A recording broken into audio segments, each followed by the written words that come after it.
प्यारे मित्रों, Sambodhi GK GS classes YouTube channel पर आपका हार्दिक स्वागत है। आज से हम लोग मध्यकालीन भारतीय इतिहास का अध्ययन विधिवत प्रारंभ करेंगे और मध्यकालीन इतिहास के अध्ययन के क्रम में हम सबसे पहले दिल्ली सल्तनत और उसके शासकों के बारे में अध्ययन करेंगे। आज के क्लास का टॉपिक कुतुबुद्दीन ऐबक है। कुतुबुद्दीन ऐबक का शासनकाल 1206 से 1210 ईस्वी तक रहा।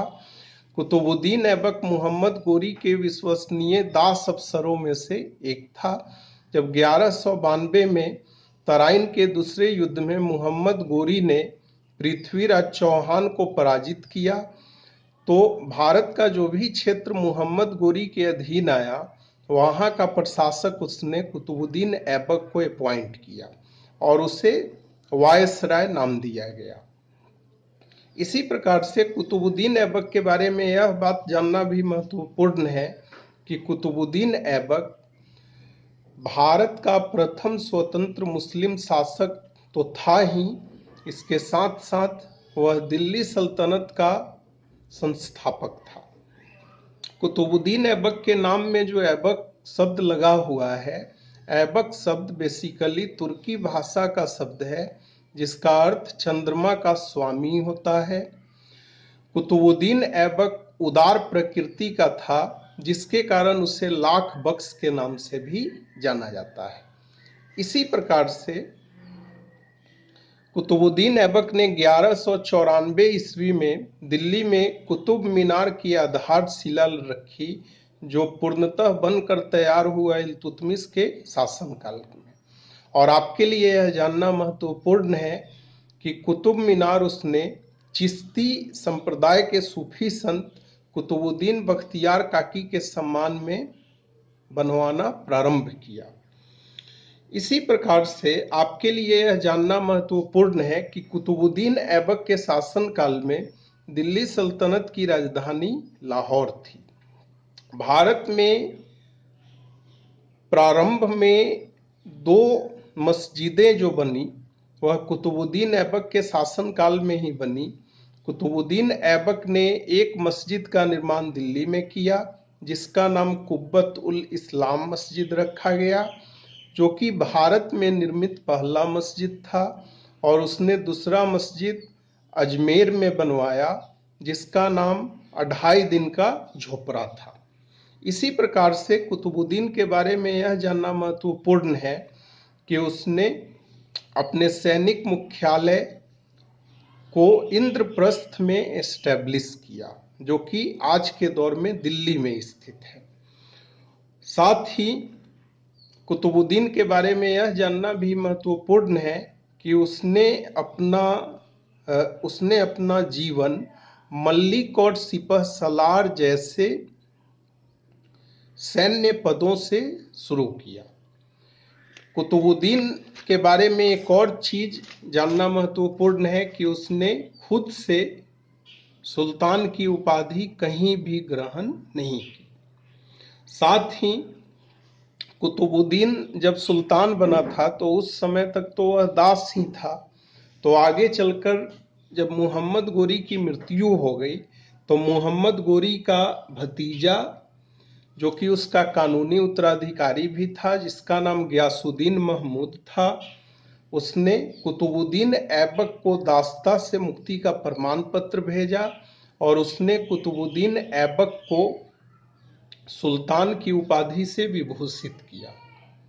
जब कुतुबुद्दीन ऐबक की मृत्यु 1210 में चौगान खेलते समय घोड़े से गिरकर हो गई तो उसके बाद उसे लाहौर में दफनाया गया। चूंकि कुतुबुद्दीन ऐबक कुरान का ज्ञाता था जिसके कारण उसे कुरान ख्वां के नाम से भी जाना जाता है। कुतुबुद्दीन ऐबक की मृत्यु के बाद आराम शाह जो कि उसका उत्तराधिकारी था शासक बना, लेकिन वह एक अयोग्य शासक साबित हुआ। अब हम लोग इल्तुतमिश के बारे में अध्ययन करेंगे और इल्तुतमिश का शासनकाल आपकी जानकारी के लिए हम बता दें कि 1211 से 1236 ईस्वी तक रहा। जिस प्रकार से कुतुबुद्दीन ऐबक मोहम्मद गोरी का दास था, उसी प्रकार से इल्तुतमिश भी कुतुबुद्दीन ऐबक का दास था। और कुतुबुद्दीन ऐबक ने इल्तुतमिश को दिल्ली से 1 लाख जीतल में खरीदा। जीतल जो कि तांबे की मुद्रा थी, उसी मुद्रा में 1 लाख मुद्रा में इसको दास के रूप में खरीदा। इल्तुतमिश का मूल नाम शमसुद्दीन था। तो इस प्रकार से इल्तुतमिश का पूरा नाम शमसुद्दीन इल्तुतमिश हुआ। इल्तुतमिश ने सबसे पहले राजपूतों के विरुद्ध 1226 ईस्वी में अभियान चलाया। उसने गहलौत राज परिवार की राजधानी नागदा पर आक्रमण किया, और आक्रमण तो उसने किया, लेकिन वहां के शासक राणा क्षेत्र सिंह से वह पराजित हो गया। उसने अपने लिए स्वयं मकबरे का निर्माण किया। उसने दिल्ली सल्तनत काल के दौरान की 2 महत्वपूर्ण मुद्राएं, या इसको आप सिक्का भी कह सकते हैं, चांदी का टंका और तांबे का जीतल चलवाया। अब आपके मन में एक प्रश्न उठेगा कि आखिर इल्तुतमिश ने जब जीतल चलाया तो कुतुबुद्दीन ऐबक ने उसे 1 लाख जीतल में कैसे खरीदा? तो देखिए, ऐसा नहीं है कि तांबा या चांदी के सिक्के का कॉन्सेप्ट पहले से नहीं चला आ रहा था, लेकिन इल्तुतमिश ने उसको मानक मुद्रा के रूप में जारी किया। इसके पहले भी तांबा का सिक्का दिल्ली सल्तनत के काल में चलता था, और उसे भी जीतल के नाम से ही जाना जाता था। जैसा कि हमने अभी कुतुबुद्दीन ऐबक के बारे में अध्ययन करते समय देखा था कि दिल्ली में स्थित कुतुब मीनार का निर्माण शुरू करवाया कुतुबुद्दीन ऐबक ने, लेकिन वह बनकर फाइनली तैयार हुआ इल्तुतमिश के शासनकाल में। इल्तुतमिश ने राजकाज को अच्छे से चलाने के लिए तुर्क-ए-चहलगनी का निर्माण किया, जिसे चालीसा भी कहा जाता है, और इसमें उसने अपने 40 विश्वसनीय दासों को शामिल किया।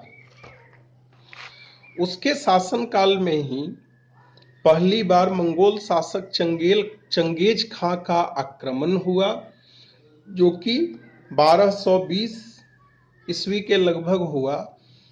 लेकिन चंगेज खां ने दिल्ली सल्तनत के अधीन आने वाले भारत के मुख्य क्षेत्र पर आक्रमण नहीं किया, बल्कि भारत के सीमावर्ती क्षेत्र से ही वह वापस लौट गया। कुतुबुद्दीन इल्तुतमिश के बारे में एक और चीज जानना महत्वपूर्ण है कि उसने उज्जैन में स्थित महाकाल मंदिर पर आक्रमण किया और उसका विध्वंस कर दिया। इल्तुतमिश ने अपने पुत्र नासिरुद्दीन महमूद की याद में दिल्ली में नासिरिया महाविद्यालय को एस्टेब्लिश किया। आगे चलकर रजिया सुल्तान के शासनकाल में नासिरिया महाविद्यालय का प्राचार्य या प्रिंसिपल मिन्हाज उस सिराज बना। उसने दिल्ली को राजधानी बनाया। यहाँ आपके लिए यह बात ध्यान में रखना महत्वपूर्ण है, जैसा कि आपने अभी कुतुबुद्दीन ऐबक वाले पार्ट में देखा कि कुतुबुद्दीन ऐबक के समय दिल्ली सल्तनत की राजधानी लाहौर थी। तो लाहौर से राजधानी शिफ्ट हुआ दिल्ली इल्तुतमिश के शासनकाल में। अच्छा, इल्तुतमिश ने प्रशासनिक क्षेत्र में इक्तेदारी पद्धति को प्रचलित किया, जो दिल्ली सल्तनत के प्रशासन का आधार बन गया। इक्तादारी पद्धति पर हम लोग आगे विधिवत एक टॉपिक देखेंगे, फ्रेश टॉपिक। हम लोग इक्तादारी पद्धति पर एक स्पेशल वीडियो हम लोग देखेंगे। इल्तुतमिश के बारे में एक दो चीज और जानना महत्वपूर्ण है। कि उसने बगदाद के खलीफा अल मुंतसिर से सुल्तान पद हेतु 1229 में मान्यता पत्र प्राप्त किया और दिल्ली सल्तनत का वह पहला ऐसा सुल्तान था जिसने खुद को सुल्तान कहा। जैसा कि अभी हमने कुतुबुद्दीन ऐबक के अध्ययन के क्रम में देखा था कि कुतुबुद्दीन ऐबक दिल्ली सल्तनत का सुल्तान तो था, लेकिन उसने खुद को कहीं भी सुल्तान नहीं किया, सुल्तान घोषित नहीं किया। तो मित्रों, आज के वीडियो में बस इतना ही। आप लोग कुतुबुद्दीन ऐबक और इल्तुतमिश से संबद्ध प्रीवियस ईयर के क्वेश्चन एक बार पलट करके देखेंगे। मेरा दावा है कि आपसे एक भी क्वेश्चन नहीं छूटेगा। और यदि कुछ आपको इस वीडियो में कुछ कमी दिखे तो आप प्लीज जो है कमेंट बॉक्स में जाकर कमेंट करेंगे, या किसी को समझने में प्रॉब्लम हो कोई भी तथ्य तो आप स्पष्टीकरण कमेंट बॉक्स में पूछ सकते हैं। धन्यवाद।